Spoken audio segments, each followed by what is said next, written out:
Hello साथियों, कल हम लोग नाउन के बारे में पढ़े थे, उसके बारे में थोड़ा सा प्रकाश डाले थे। नाउन क्या होता है, उसका जो काइंड्स होते हैं, कितने होते हैं, उसके काइंड्स के बारे में थोड़ा थोड़ा हम जाने थे। उसी प्रकार आज हम लोग प्रोनाउन के बारे में जानेंगे। प्रोनाउन क्या होता है, उसके कितने टाइप्स होते हैं और टाइप्स का थोड़ा थोड़ा एग्जाम्पल देखेंगे। तो आइए देरी ना करते हुए शुरू करते हैं। तो सबसे पहले हम प्रोनाउन देखेंगे। प्रोनाउन क्या होता है, हम आप लोग को पिछली क्लास में बता चुके हैं कि प्रोनाउन क्या होता है। The word used in a place of noun. हम आपसे पहले भी बताए थे कि जो वर्ड नाउन का जगह लेता है, यानी जो वर्ड नाउन के जगह पर आता है, वही प्रोनाउन कहलाता है। क्लियर? इसे हम बोल दिए कि मान लो एक सीता नाम की लड़की है। सीता एक सुंदर लड़की है। क्या बोले?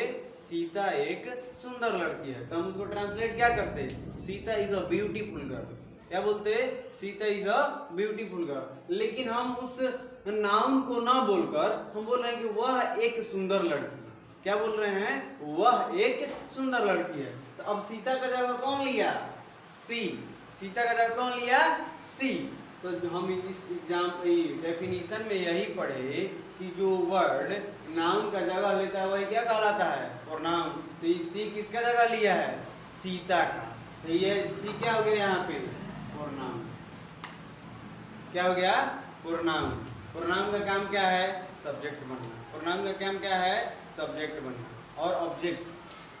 अब प्रोनाउन के मुख्य रूप से 8 टाइप्स होते हैं। कौन कौन? देखिए, personal pronoun, demonstrative pronoun, interrogative pronoun, emphasising pronoun, possessive pronoun, indefinite pronoun, distributive pronoun, relative pronoun. इन सभी प्रोनाउन के अलग अलग यूज हैं, अलग अलग वर्क हैं।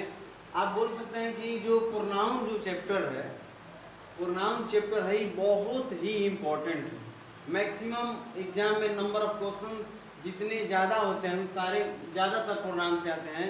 बैंकिंग हो गया आपको, हाँ, कॉमन एरर से क्वेश्चन जो आता है, आपको एसएससी का एग्जामिनेशन हो गया, उसमें मैक्सिमम क्वेश्चन प्रोनाउन से आता है।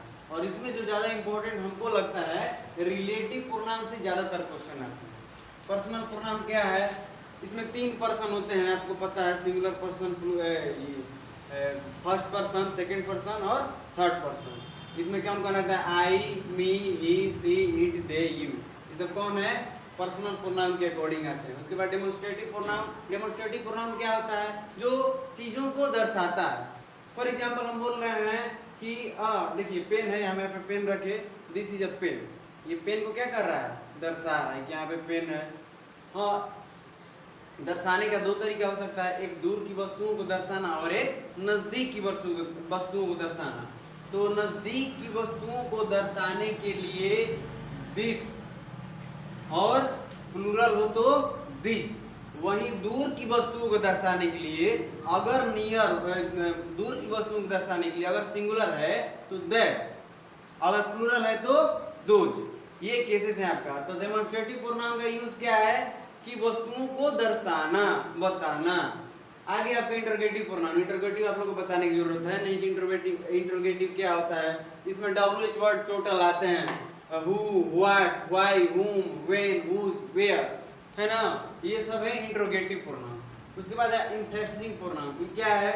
Myself, ourself, yourself, यानी खुद की बातें जो करता है वो एम्फेसिसिंग प्रोनाउन के अकॉर्डिंग आता है। जैसे मैंने खुद उसे देखा, मैंने खुद ये काम किया, ठीक है ना? उसके बाद है आपका पॉजेसिव प्रोनाउन। पॉजेसिव प्रोनाउन का काम क्या है? पोजीशन को बताता है। क्या बताता है? पोजीशन। जैसे my, mine, ours, his, yours, its, hers, theirs, ये सब पॉजेसिव प्रोनाउन के अकॉर्डिंग आते हैं। आगे आपका इंडेफिनिट प्रोनाउन। इंडेफिनिट प्रोनाउन क्या है?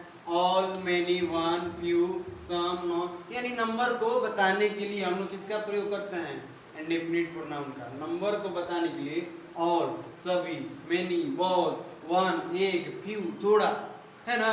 यानी नंबर को बताने के लिए हम लोग इंडेफिनिट प्रोनाउन का प्रयोग करते हैं। आगे आपका डिस्ट्रीब्यूटिव प्रोनाउन। ये आपको देख के लग रहा है डिस्ट्रीब्यूटिव मतलब बांटना। डिस्ट्रीब्यूट मतलब क्या होता है? बांटना। तो यानी जो प्रोनाउन बांटने के केस में है, जैसे कि ईच मतलब प्रत्येक, एक एक करके, इच मतलब एक एक करके, इधर नीदर, है ना। ये सब चीजें क्या है, चीजों को बांट के काम करता है, चीजों को बांट के काम करता है। तो इस तरह के प्रोनाउन डिस्ट्रीब्यूटिव प्रोनाउन के अकॉर्डिंग आते हैं। क्यों? क्योंकि जितने भी वर्ड हैं ये क्या करता है, बांटता है, बांट के बात करता है। Each of the boys, each of the boys, तो ये क्या करता है, माने बच्चों में अलग अलग, यानी जो भी प्रोनाउन है ये ईच, इधर, नीदर, ये सब बांट के काम करता है, इसीलिए डिस्ट्रीब्यूटिव प्रोनाउन के अकॉर्डिंग आता है। रिलेटिव प्रोनाउन क्या होता है, who, as, whose, whom, that, which, that. अब इन सब के अलग अलग केसेस हैं, इनको हम अलग अलग तरीके से पढ़ेंगे। हु है सब्जेक्टिव केस, जब सब्जेक्ट का नीड हो तो हु का प्रयोग होता है, और जब ऑब्जेक्ट का केस, जब ऑब्जेक्ट का नीड हो तो हुम का प्रयोग होता है। ये इसीलिए इसको हम सब्जेक्टिव केस बोलते हैं। सब्जेक्ट का जब जरूरत हो तो हु आता है, और जब ऑब्जेक्ट का जरूरत हो तो हुम आता है।